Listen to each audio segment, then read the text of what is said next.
Channel ಯಾವಾಗ ಮಾತಾಡಿದ್ರು ನಾನು ಒಂದೇ ಹೇಳೋದು, ನಾವೆಲ್ಲ ಒಂದೇ ಕುಟುಂಬ. ಸೊ ಇದೀಗ ಅಂತ ಒಂದು ಎಲ್ಲ ಕುಟುಂಬ ಸದಸ್ಯರೇ. ಇವತ್ತು ನಮಗೆ ಎ ಕೃಷ್ಣಪ್ಪನವರು ಇದ್ದಾಗ, ಮಾಜಿ ದಿವಂಗತ ಎ ಕೃಷ್ಣಪ್ಪನವರು ಸಚಿವರಾಗಿದ್ದರು ನಮ್ಮ ತಂದೆಯವ್ರ ಜೊತೆ. ಅದಾದಮೇಲೆ ರಾಜಕೀಯ ಏರುಪೇರಾದಾಗ ಎಷ್ಟೋ ಕಷ್ಟ ಅನುಭವಿಸಿದಾಗ ಕೂಡ, ಚೌಡರೆಡ್ಡಿ ಅವರಿಗೆ ಪಕ್ಷದಲ್ಲಿ ಕಷ್ಟ ಅನುಭವಿಸ್ತಾ ಇದ್ದ ಕೂಡ ಒಂದು ಎನ್ಕ್ವೈರಿಗೆ ಕೃಷ್ಣಪ್ಪನವ್ರನ್ನೇ ಹಾಕಿದ್ರು. ಆಗ ಅವರು ಯಾರ ಒಂದು ಒತ್ತಡಕ್ಕೂ ಕೂಡ ಕೇರ್ ಮಾಡಿದಿರ ನಮ್ಮ ಪರವಾಗಿ ನಿಂತು ನಾವು ಅವ್ರಿಗೆ ಚಿರಋಣಿಗಳು. ಸೊ ಅವರ ಪುತ್ರಿ ಅವರಿದ್ದಾರೆ ಇಲ್ಲಿ, ಮತ್ತು ಅವರ ಅಲಿಯಂದ್ರ ಶ್ರೀನಿವಾಸ್ ಅವರು ಈಗ ನಮ್ಮ ಶಿಕ್ಷಕರ ಕ್ಷೇತ್ರ 10ನೇ ಕ್ಷೇತ್ರಕ್ಕೆ ಸದ್ಯ ಇದು ಕ್ಯಾಂಡಿಡೇಟ್ ಆಗಿ ಬಂದಿದ್ದಾರೆ. ಈ ಸಂದರ್ಭದಲ್ಲಿ ನಾನು ಹೇಳೋದೇನೆಂದರೆ, ಅವರಿಗೆ ಈ ಒಂದು ಚುನಾವಣೆ ನಮ್ಮ ಚುನಾವಣೆ.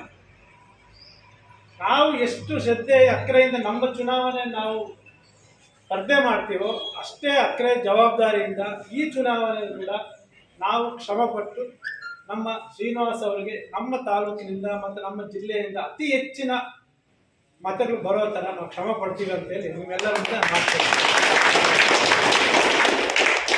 ಪೂರ್ವಭಾವಿ ಸಭೆ ಅವರು ಸುಮಾರು ನಿನ್ನೆ ರಾತ್ರಿ ಕೂಡ 1 ಗಂಟೆವರೆಗೂ ಬೇರೆ ಕಡೆ ಎಲ್ಲ ಸಭೆಯನ್ನು ನಡೆಸ್ಕೊಂಡು ಬರ್ತಾ ಇದ್ದಾರೆ. ನಿನ್ನೆ ನಮಗೆ ಗೊತ್ತಾಗಿದ್ದೆ ಸಂಜೆ 4 ಗಂಟೆ. ಆವಾಗಲೇ ತುರ್ತಾಗೆಲ್ಲ ನಮ್ಮ ಕೆಲವು ನಾಯಕರಿಗೆಲ್ಲ ತಿಳಿಸಿ ಈ ಥರ ಹೀಗಿದೆ, ಅವ್ರಿಗೂ ಸಮಯ ಅಭಾವ ಇದೆ, ನಾವು ಅತಿ ಜಾಗ್ರತೆಯಿಂದ ನಾವು ಸಭೆ ಸೇರಿ ಮುಂದೆ ಯಾವ ಥರ ಈ ಒಂದು ಚುನಾವಣೆ ನಡೆಸಬೇಕು ಅದ್ರ ಬಗ್ಗೆ ಆಲೋಚನೆ ಮಾಡಬೇಕು ಅಂತ ಹೇಳಿದಾಗ ನಮ್ಮ ನಾಯಕರೆಲ್ಲರೂ ಇವತ್ತು ನೀವೆಲ್ಲರೂ ಸೇರಿದ್ದೀರಾ. ಸೊ ದಯಮಾಡಿ ಈಗ ಮುಂದೆ ಬರುವ ನಮ್ಮ 4-5 ತಿಂಗಳಲ್ಲಿ ಪ್ರತಿಯೊಬ್ಬ ಶಿಕ್ಷಕರು ಸುಮಾರು 1040 ಶಿಕ್ಷಕರ ಮತ ಇದೆ. ಅತಿ ಹೆಚ್ಚು ಮತಗಳನ್ನು ನಾವು ಸಂಗ್ರಹಿಸಿ ನಮ್ಮ ಕಾಂಗ್ರೆಸ್ ಪಕ್ಷದ ಅಭ್ಯರ್ಥಿಯಾದ ಶ್ರೀನಿವಾಸ್ ಅವರಿಗೆ ಅವ್ರ ಪರವಾಗಿ ಮತ ಚಲಾಯಿಸಲಿಕ್ಕೆ ನಾವೆಲ್ಲರೂ ಪ್ರಯತ್ನ ಪಡಬೇಕು. ಅದಲ್ಲದೆ ಅತಿ ಹೆಚ್ಚಿನ ಬಹುಮತದಿಂದ ಅವ್ರನ್ನ ಗೆಲ್ಲಿಸಬೇಕು. ಅದಕ್ಕೆಲ್ಲರೂ ತಾವೆಲ್ಲರೂ ಶ್ರಮ ಪಡಬೇಕಂತ ಕೇಳ್ತಾ, ಈಗ ಬಂದಿರುವಂಥ ಪೂರ್ಣಿಮಾ ಶ್ರೀನಿವಾಸ್ ಅವರನ್ನ ಉದ್ದೇಶಿಸಿ ಮಾತಾಡಬೇಕು. ಅವರಿಗೆ ಹೆಚ್ಚಿನ ಒಂದು ಬೆಂಬಲವನ್ನು ಕೊಟ್ಟು ಆ ಒಂದು ಅಭ್ಯರ್ಥಿಯನ್ನು ಗೆಲ್ಲಿಸಲಿಕ್ಕೆ ಎಲ್ಲರೂ ಸಹಕಾರ ಕೊಡಬೇಕಂತ ನಾನು ಈ ಸಂದರ್ಭದಲ್ಲಿ ಮನವಿಯನ್ನು ಮಾಡ್ತಾ, ಏನಿವತ್ತು ಎ ಕೃಷ್ಣಪ್ಪನವರು ನಮ್ಮ ಮಾಜಿ ಗೃಹ ಸಚಿವರಾದ ಚೌಡರೆಡ್ಡಿಗೆ ಆಪ್ತರಾಗಿದ್ದರು. ಅನೇಕ ಸಲ ಚೌಡರೆಡ್ಡಿ ಅವರಿಗೆ ಅನೇಕ ಸಂದರ್ಭದಲ್ಲಿ ಅವರು ಎ ಕೃಷ್ಣಪ್ಪನವರು ಅನೇಕ ರೀತಿಯಲ್ಲಿ ಸಹಾಯವನ್ನ ಮಾಡ್ಕೊಂಡು ಬಂದಿರ್ತಾರೆ. ಆ ಒಂದು ಸಹಾಯವನ್ನ ನಾವು ಇವತ್ತು ಮರೆಯೋಕ್ಕಾಗೋದಿಲ್ಲ. ಗೃಹ ಸಚಿವರಾದಂಥ ಸಂದರ್ಭದಲ್ಲಿ ಕೃಷ್ಣಪ್ಪನವರು ಬಹಳ ಉನ್ನತ ಮಟ್ಟದ ಕಾಂಗ್ರೆಸ್ ಪಕ್ಷದ ನಾಯಕರಾಗಿದ್ದರು ಈ ರಾಜ್ಯದಲ್ಲಿ. ಅಂತಹ ಸಂದರ್ಭದಲ್ಲಿ ಚೌಡರೆಡ್ಡಿಗೆ ಒಳ್ಳೆಯ ರೀತಿಯಲ್ಲಿ ಅನೇಕ ಸಂದರ್ಭದಲ್ಲಿ ಸಹಾಯ ಮಾಡಿದ್ದಾರೆ. ಆ ಒಂದು ವಿಶ್ವಾಸವನ್ನು ಇಟ್ಕೊಂಡು ಇವತ್ತು ಏನು ನಮ್ಮ ಒಂದು ಕ್ಷೇತ್ರದಲ್ಲಿ ಸುಮಾರು 940 ಶಿಕ್ಷಕರ ಮತದಾರರಿದ್ದಾರೆ. ಎಲ್ಲರೂ ಸಹ ಹೆಚ್ಚಿನ ಒಂದು ಬಹುಮತವನ್ನು ಪಡಿಸಲಿಕ್ಕೆ ನಾವೆಲ್ಲರೂ ಸಹ ಮುಂದೆ ಬರಬೇಕು. ಎಲ್ಲರೂ ಅವರವರ ಪ್ರಯತ್ನಗಳನ್ನು ಮಾಡಿ ನಮ್ಮ ತಾಲೂಕಿನಿಂದ ಹೆಚ್ಚಿನ ಒಂದು ಬಹುಮತವನ್ನು ಅವ್ರಿಗೆ ಕೊಡಿಸ್ಬೇಕಂತಕ್ಕಂಥ ವಿಚಾರವನ್ನು ಸಂದರ್ಭದಲ್ಲಿ ತಿಳಿಸ್ತಾ, ಅದೇ ರೀತಿಯಾಗಿ ಮುಖ್ಯವಾಗಿ ಇವತ್ತು ಏನು ನಮ್ಮ ರಾಜ್ಯದಲ್ಲಿ ಇವತ್ತು ನಮ್ಮ ಸುಧಾಕರ್ ರೆಡ್ಡಿ ಅವರು ಈ ಒಂದು ಜಿಲ್ಲೆಯ ಉಸ್ತುವಾರಿ ಸಚಿವರಾಗಿದ್ದಾರೆ, ಉನ್ನತ ಶಿಕ್ಷಣ ಸಚಿವರಾಗಿದ್ದಾರೆ. ಹೆಚ್ಚು ಜವಾಬ್ದಾರಿಗಳನ್ನ ಇವತ್ತು ರಾಜ್ಯ ಮಟ್ಟದಲ್ಲಿ ಸಿದ್ದರಾಮಯ್ಯನವರಾಗಲಿ, ಡಿ.ಕೆ. ಶಿವಕುಮಾರ್ ಅವರಾಗಲಿ ಹೆಚ್ಚು ಜವಾಬ್ದಾರಿಗಳನ್ನ ಇವತ್ತು doctor M C Sudhakar Reddy ಅವರಿಗೆ ಕೊಡ್ತಾ ಇದ್ದಾರೆ. ಅವರು ಅನುಪಸ್ಥಿತಿಯಲ್ಲಿ ನಾವು ಬಾಲಾಜಿ ಅವರ ನೇತೃತ್ವದಲ್ಲಿ ಏನೇನು ಚುನಾವಣೆಗಳು ಬರುತ್ತೆ, MLC ಆಗಲಿ ಬೇರೆ ಬೇರೆ ಚುನಾವಣೆಗಳಾಗಲಿ, ಇವತ್ತು ಸುಧಾಕರ್ ರೆಡ್ಡಿ ಅವರು ರಾಜ್ಯ ಮಟ್ಟ ತಿರುಗಬೇಕಾಗ್ತದೆ, ಡೆಲ್ಲಿ ಮಟ್ಟದಲ್ಲಿ ಹೋಗ್ಬೇಕಾಗ್ತದೆ, ಇಡೀ ರಾಜ್ಯ ಪ್ರವಾಸ ಮಾಡಬೇಕಾಗ್ತದೆ.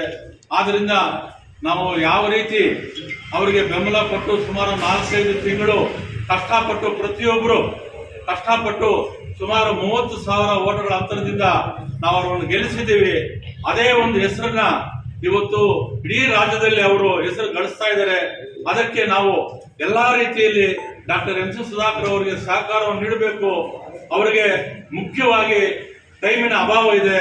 ಆ ಟೈಮನ್ನ ಸರಿದೂಗಿಸಿಕೊಳ್ಳಲು ನಾವೆಲ್ಲ ಬೇರೆ ಬೇರೆ ರೀತಿಯಲ್ಲಿ ನಾವೆಲ್ಲ ಅವರಿಗೆ ಸಹಕಾರವನ್ನು ಕೊಟ್ಟು ಇನ್ನ ಉನ್ನತ ಮಟ್ಟಕ್ಕೆ ನಮ್ಮ ಸುಧಾಕರ್ ರೆಡ್ಡಿ ಅವರು ಬೆಳೆಯಬೇಕು ಅಂತಕ್ಕಂಥ ವಿಚಾರವನ್ನ ಈ ಸಂದರ್ಭದಲ್ಲಿ ಹೇಳ್ತಾ, ಇವತ್ತು ಏನು ನಮ್ಮ ಮೇಡಮ್ ಅವರು ಬಂದಿದ್ದಾರೆ, ಅವರಿಗೆ ನಾವೆಲ್ಲ ಹೆಚ್ಚಿನ ರೀತಿಯಲ್ಲಿ ಸಹಾಯವನ್ನ ಮಾಡಬೇಕು ಅಂತಕ್ಕಂಥ ವಿಚಾರವನ್ನ ಈ ಸಂದರ್ಭದಲ್ಲಿ ಹೇಳ್ತಾ, ಬೆಳಗ್ಗೆ ಎದ್ದು ಪೇಪರ್ ನೋಡಿದೆ, ಒಂದು ಒಳ್ಳೆ ಶುಭ ಸೂಚನೆ ಸಿಕ್ಕಿದೆ ನಮಗೆ. ನಮ್ಮ ಪ್ರದೀಪ್ ಈಶ್ವರ್ ಅವರು ಹೇಳ್ತಾ ಇದ್ರು ನೆನ್ನೆ ಚಿಕ್ಕಬಳ್ಳಾಪುರದಲ್ಲಿ, ಇವತ್ತು ನನಗೆ ಅವಕಾಶ ಕೊಟ್ಬಿಟ್ರೆ ನಾನೇ ಪಾರ್ಲಿಮೆಂಟ್ ಚುನಾವಣೆ ನಿಂತ್ಕೊಳ್ಬಿಡ್ತೀನಿ, ಇನ್ನೂ ಒಂದ್ಸಲಿ ಸುಧಾಕರ್ ರೆಡ್ಡಿ ಮೇಲೆ ನಿಂತ್ಕೋಬೇಕಂತ ಆಸೆ ಆಗ್ತಾ ಇದೆ ಅಂತ ಹೇಳಿ ಆಮೇಲೆ ಹೇಳಿದ್ರು ಅವರು. ಇವತ್ತು ಲೋಕಸಭಾ ಚುನಾವಣೆಯಲ್ಲಿ ಚಿಕ್ಕಬಳ್ಳಾಪುರ ಕಾನ್ಸ್ಟಿಟ್ಯೂನ್ಸಿಯಲ್ಲಿ ಇವತ್ತು ವೀರಪ್ಪ ಮೊಯ್ಲಿ ಅವರು ಆಕಾಂಕ್ಷಿ ಆಗಿದ್ದಾರೆ, ಸೀತಾರಾಮ ಮಗ ಅವರು ಆಕಾಂಕ್ಷಿ ಆಗಿದ್ದಾರೆ, ಆಮೇಲೆ ವಿಧಾನ ಪರಿಷತ್ ರವಿ ಅಂತ ಅವರು ಆಕಾಂಕ್ಷಿ ಆಗಿದ್ದಾರೆ, ಅದೇ ರೀತಿ ಬಾಲಾಜಿ ಅವರು ಆಕಾಂಕ್ಷಿ ಆಗಿದ್ದಾರೆ. ಈ ಜಿಲ್ಲೆಯಲ್ಲಿ ಒಂದು ಹೊಸ ಹುರುಪನ್ನು ಕೊಟ್ಟಿದೆ.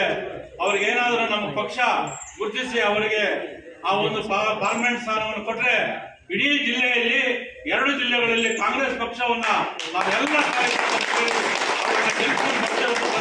ವಿಚಾರವನ್ನು ಈ ಸಂದರ್ಭದಲ್ಲಿ ಹೇಳಲಿಕ್ಕೆ ಬಯಸ್ತಾ ಇದ್ದೀನಿ. ಜೈ ಹಿಂದ್ ಜೈ ಕರ್ನಾಟಕ.